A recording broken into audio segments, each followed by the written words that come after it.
Assalamualaikum warahmatullahi wabarakatuh. Kembali lagi di Mas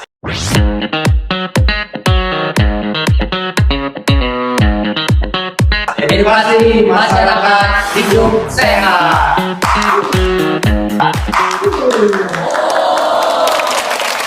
Jadi gimana kabar kita ini seruan Ini episode yang kedua ya nggak? ya. Bintang tamunya ganti lagi nggak? Narasumbernya narasumber. Oh, Narasumber kali ini kita kedatangan dokter umum dokter umum. yang ada di Puskesmas Mabuun. Boleh langsung panggil nggak? Bisa kita panggil Dokter Putri. Di samping kita ada siapa nggak? Ada Dokter Putri. Selamat siang dok. Iya. Bisa perkenalkan diri dulu dok. Oh iya. Kepada siapa nih namanya kalau kita panggil? Sahabat sehati. Sahabat sehati. Oh, iya. Assalamualaikum warahmatullahi wabarakatuh untuk semua sahabat sehati. Perkenalkan, saya adalah Dokter Putri Aulia Rahmi, salah satu dokter dari 3 dokter umum yang bertugas di Puskesmas. Mungkin segitu aja perkenalannya, nggak usah terlalu panjang. Iya.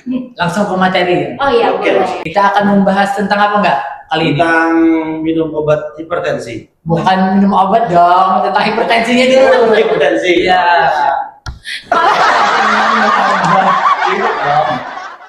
Ya mungkin Bu bisa dijelaskan sedikit Bu. Apa? Hipertensi itu apa sih? Oh iya. Oke, hipertensi itu adalah salah satu penyakit pasti ya. Ya. Penyebabnya adalah tekanan darah yang meningkat dari normal. Tahu nggak berapa tekanan darah normal nih? Kira-kira Mas Anto berapa? Sekitar 120, Iya. 80. Oh iya, benar nih, pintar. Kalau tekanan darah itu Hah? sama umur berpengaruh nggak, Bu? Iya, berpengaruh. Jadi sebenarnya hipertensi itu tadi penyakit metabolisme gitu ya, yang menyebabkan tekanan darah itu meningkat dari normal.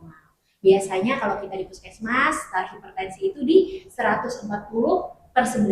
Itu yang normalnya. Itu yang abnormal. Oh. Artinya Menyarikan. nggak semua hipertensi itu orangnya harus penyakit. Oh, iya. Iya.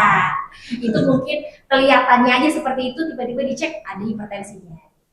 Jadi di situ dulu kita tahunya bahwa hipertensi itu tekanan darahnya abnormal dari Hipertensi itu memiliki gejala, Bu. Gejala. ada. Nah, tapi yang harus dipahami tidak semua hipertensi atau tekanan darah tinggi itu ada gejalanya. Jadi kadang ada hipertensi yang tidak bergejala. Bahkan 200 pun dia tidak ada gejalanya. Nah, yang bergejala itu ada pusing, ada mual, ada muntah. Itu yang paling sering yang kita temukan pada pasien. Tapi tanda kutip lagi ya, hipertensi itu tidak semuanya bergejala. Karena itu harus rutin cek untuk melakukan pemeriksaan hipertensi. Kalau di desa mungkin ada posyandu di sana, apalagi kita ada ELP ya kan? Iya, iya. Nah, ELP kita ada di 2 desa sekarang, Pembatahan sama Maburay, dan bisa dicek ke sana untuk cek apakah ada hipertensi atau tidak. Jadi lo kalau Bu, jadi hipertensi itu hambatannya orang Banjar tuh ya labu darah tinggi gitu nah. Nah, bujur, itu yang kita orang awam tuh darah tinggi. Karena kan diperiksa tensinya, tekanan darahnya, nah tinggi dari normal, lalu orang kita menyambat tekanan darah tinggi, ya itu. Bujur aja nama lainnya. Oh. Tensi tinggi di orang Batak. Tensi tinggi di orang lain, nah kencing manis lah, jangan tambah huruf kena. Hipertensi Iya. atau darah tinggi bulan. Hmm. Nah, kalau hipertensi itu ada jenis-jenisnya, Bu. Kayak hipertensi penyarikan pertama, hipertensi darah tinggi pertama. Iya. Nah, bujur mana bagus pertanyaannya. Jadi hipertensi itu dia ada tingkatannya kalau kita bilang. Ada hipertensi grade 1, grade 2, ada yang urgensi sampai ada yang emergensi. Nah, jadi yang kebanyakan kita dapat di puskesmas ini adalah yang grade 1 dan grade 2. Grade 1, grade 2 ini tergantung dari pemeriksaannya. Biasanya yang masuk grade 1 itu dari 140/90 sampai dengan di bawah dari 160/100. Nah, kalau lebih daripada itu, kalau dia ada mengancam jiwa, maka masuknya emergensi. Ya, kalau urgensi itu tinggi daripada itu tapi tidak sampai mengancam jiwa. Biasanya 200 ke atas baru kita curiga ke arah sana. Yang mengancam jiwa ini ada keluhan udah pasiennya, entah dia udah pusing, muntah-muntah yang sering, yang kita curiga ternyata mau ke arah yang berbahaya, misalnya ke arah serangan stroke, ya seperti itu. Ya, jangan sampai terjadi seperti itu ya, karena itu kalau awal udah ketahuan, ya udah harus berobat. Nah Bu, jadi hipertensi itu banyak grade-nya loh Bu. Jadi penyebabnya tuh apa aja Bu dari yang hipertensi itu Bu? Nah, jadi penyebabnya ini memang 80% itu bisa kita ketahui, 20%-nya nggak tahu nih. Jadi 20% ini bisa faktor resiko yang banyak atau yang lainnya. Kalau 80% itu bisa jadi karena memang dia ada masalah di tubuhnya, dia bisa juga karena ada bawaan penyakit. Ada penyakit ginjal kah orangnya, jantung kah, itu salah satu. Kemudian bisa juga yang lain karena memang gangguan di pembuluh darahnya. Nah, kalau yang 20% yang kita nggak tahu, ini penyebabnya sampai sekarang mungkin belum tahu pasti. Kadang ada keturunan dari genetik yang nggak bisa kita modifikasi. Ada orang tuanya yang kena hipertensi juga, karena itu biasanya ditanyakan, adakah keluarga yang kena hipertensi? Karena itu beresiko ke anaknya untuk kena juga. Nah, itu mungkin salah satu gambarannya ya. Selain diet, makanan, pola makan, pola minumnya, karena kebanyakan hipertensi itu berhubungan dengan makanan yang banyak mengandung natrium. Nah, natrium ini banyak terutama di garam, yang asin-asin. Nah, itu salah. Nah Bu, kan di puskesmas kita ada program home care Bu. Ya, biasanya itu kita pernah terdapat pasien yang rutin minum obat, akhirnya tensinya turun. Setelah tensinya turun, kemudian nyak lagi Bu minum obat. Rasa normal lah, Iya, sudah baik, udah lah. Boleh nggak itu Bu? Nah, ini banyak banget kasusnya lah.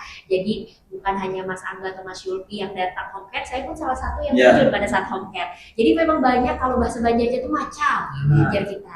Nah, tapi macalnya, jadi macal kan mau berobat ya.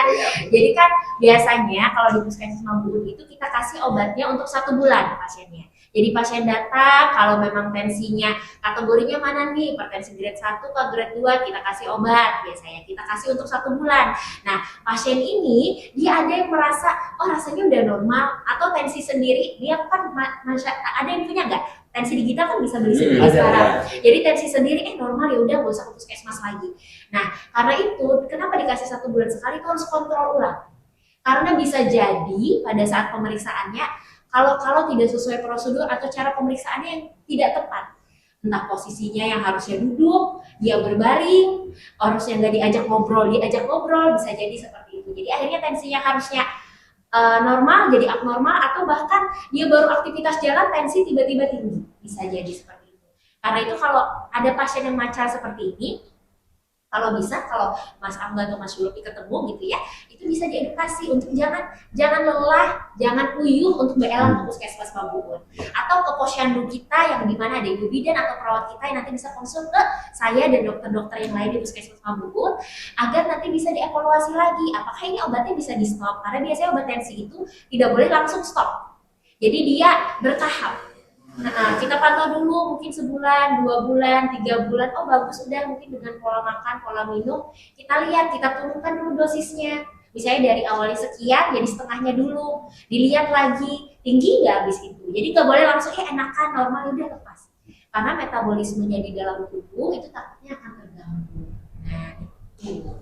Jadi kayak tetap biar turun, tetap minum obat ya Bu. Dan harus kontrol puskesmas, karena itu sebulan sekali harus datang. Kalau memang nggak sampai sebulan, nggak apa-apa, datang aja duluan. Saya kalau bulan depan dok, saya ada acara, ya udah 2 minggu atau 3 minggu habis minum obat, boleh kontrol duluan, nggak masalah. Yang penting harus ada dalam 1 bulan itu ketemu dokter, nanti dokter periksa lagi, apakah ini obatnya perlu dilanjutkan, diturunkan dosisnya, atau bahkan dihentikan. Oke Bu, jadi lu semalam lo ada tamu pas di home care tuh ada tamu pasien lo, tuh gue pas hipertensi kan ada wani minum obatnya boy.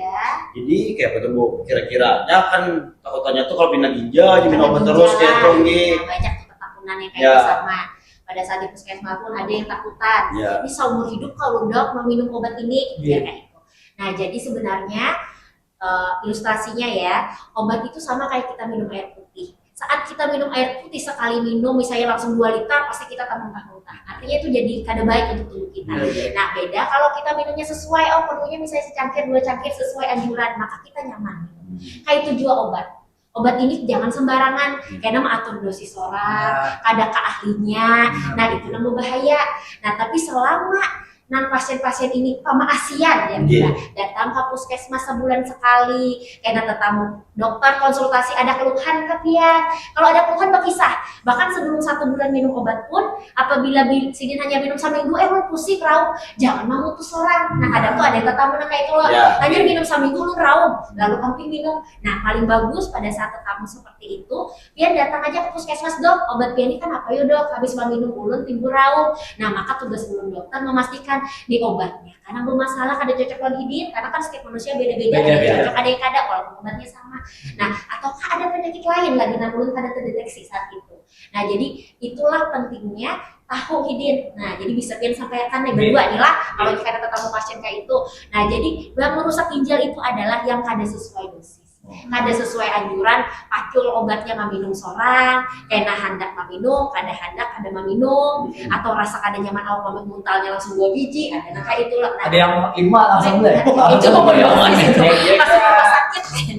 Nah, itulah pentingnya mulai konsultasi ke dokter rutin. Iya, jadi jangan edukasinya. Ya, jadi jangan supan, jangan kadang tuh supan udah supan sebulan sekali datang, hanya 2 minggu datang pulang kada apa-apa. Itu tugas kita di puskesmas. Kalau pian ada keluhan berkisah, kami coba untuk membantu kami keilmuannya sampai kada, mungkin bisa kita rujuk ke dokter spesialis. Nah ini kan Bu ada lagi pasien ini darah tinggi. Tapi sini tuh abaikan kan apa aja sini. Ada mini kepala ada. Mau di Esman tuh kan mau disuruh ke puskesmas. Apa akibatnya Bu kayak itu benar Bu? Nah jadi ini pang masalahnya lah radio di puskesmas. Tahu tensi hidin tinggi tapi rasa kada ada keluhan tadi. Rasa sigar aja, tensi 180/80 atau 190 sampai 200. Rasa ada keluhan apa-apa. Jadi resikonya atau komplikasi kalau hipertensi tidak terkontrol itu kalau pada pembuluh darahnya itu kena bisa serangan stroke paling panjang. Nah stroke-nya ada yang perdarahan, ada yang kada. Yang perdarahan tiba-tiba orangnya langsung pada sadarkan diri. Nah bisa biasanya perdarahan. Langsung terabah misalnya kada sadar mengaruh lah kita karena mau dipandiri lagi. Nah kalau yang kada perdarahan, nah ini kita lama sabalah. Nah, tiba-tiba bapadirnya cadel, nah itu salah satunya. Nah itu paling rancak, tapi bisa juga nyebutnya ke jantung. Karena tensi kada terkontrol, aliran darahnya kan masih masuk aliran darah tuh, aliran darahnya kada baik. Artinya pompa darah ke jantungnya jelek. Nah bisa aja itu memacu serangan jantung, karena itu ada nanti hipertensi heart disease, artinya tekanan darah tinggi yang akhirnya mengancam keberlangsungan kerja daripada jantung. Akhirnya kan kena penyakit jantung, jantungnya begana kalau dirasa. Terus bisa buka kemana lagi hipertensi? Karena hipertensi di anak ada di pembuluh darah, maka dia bisa buka ke ginjal.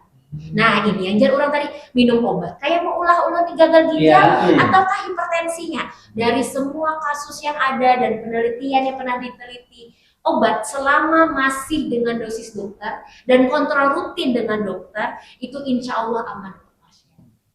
Tapi bagi yang tidak pernah berobat rutin bahwa dia sudah ada hipertensi, ini ginjal tuh uyuh bandar memompa.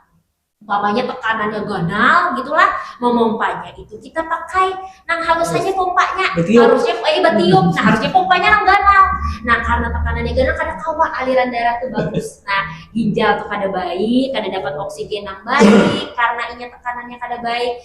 Lalu akhirnya ginjal lekas rusak. Fungsinya yang kan fungsi ginjal itu adalah menyaring zat-zat beracun supaya keluar lewat kencing kita.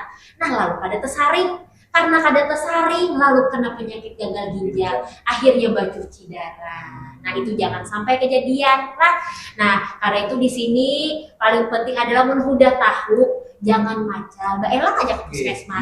Inggi kada apa-apa, pian bertakun aja dok kayak Pak Ulun. Boleh Kak Ulun lapas, bagi saja pian Ulun hendak lapas obat dok, kayak berkisah nyaman karena dokter menjelaskan, menyemangati pian pula supaya pian itu jangan kada minum obat, menjaga dietnya yang jujur, pola hidupnya yang baik, pola makan minumnya yang baik. Nah, itu.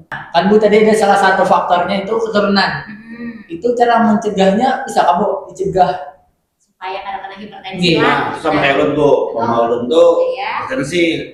Tahu kan belum keturunan, tapi ini belum tahu bang lagi. Hipertensi. Ya. Pertanyaan bagus nih. Karena apa? Karena yang paling penting pada saat hipertensi itu adalah deteksi dini. Deteksi dininya gimana? Ya dengan rutin periksa tensi. Karena saya nggak bisa menarawang nih, oh ini ada keturunan setahun kemudian, sebulan kemudian dia jadi hipertensi atau tidak. Setiap orang itu beda-beda. ada misalnya Mas Anggar atau Mas Yulfi, ini 1 tahun kemudian baru kena, yang ini 2 tahun kemudian, karena banyak faktor resiko tadi dari makanannya, pola tidurnya, usianya, faktor stresnya, itu juga mempengaruhi selain kalau ada penyakit bawaan yang lain. Nah, jadi memang paling bagus itu kalau sahabat sehati itu ya punya kartu BPJS, ada waktu luang, boleh nanti kontrol ke puskesmas Mabuun untuk misalnya mau cek tensi aja karena saya ada keluarga nih yang kena hipertensi, atau ada ILP kita, ILP layanan di mana di desa ya, bawa KTP ke sana, tinggal diperiksa tekanan darahnya mengetahui, karena kalau nggak kayak gitu nggak bakalan bisa tahu bahwa itu ada hipertensi atau tidak. Jadi nggak bisa diterawang dari bentuk badannya aja kalau nggak diperiksa pakai alat pemeriksaan. Hipertensi nih, ada bisa mulai gitu mulai. Oh ini aura hipertensi. Aku tahu aku melihat dari penyarikan nih, masih tinggi nih. Nah, Iya. Berarti yang penyarikan tuh belum tentu hipertensi. Betul Ya. sekali. Artinya Saya yang bisa ngebut biarkan. pun bisa. siapa penyarikan? Oh ada lah. Ini bisa juga kan faktor ada duit pula Nah, penyarikan. iya. Gitu akhir bulan Akhir lo. bulan ya, berat. Nah dari sekian panjang kita membahas hipertensi tadi enggak, Ya, kesimpulannya itu jangan supan kontrol berobat, ya. ke puskes, konsultasi sama dokter, posyandu-posyandu yang ada Ya, di jangan takut desa. minum obat setiap hari. Jangan takut minum obat, penyarikan enggak obatnya. Iya, bujur juga bujur. Kan bisa yang mulai ginjal. Ya, Oke. Nah, itu pola hidup sehat. Ya terapkan pola hidup sehat. Karena hipertensi ini kada memandang umur loh. Umur. Iya, bujur. Nah, Anak-anak iya. pun bisa kena sebenarnya. Cuma kita memang screeningnya di puskesmas tuh di usia mungkin 18 tahun atau Iya. 15 tahun ke atas. Oke, teman-teman sehati, Jangan takut minum obat. Iya. jangan penyarikan dia. Canda. Oke, mungkin episode kali ini cukup sekian. Terima kasih untuk Dr. Putri Iya, sama-sama. sudah meluangkan waktunya. Iya. Dan tunggu episode kami selanjutnya di Emas. Apa enggak? Edukasi masyarakat hidup sehat. Makin nyawa kalian.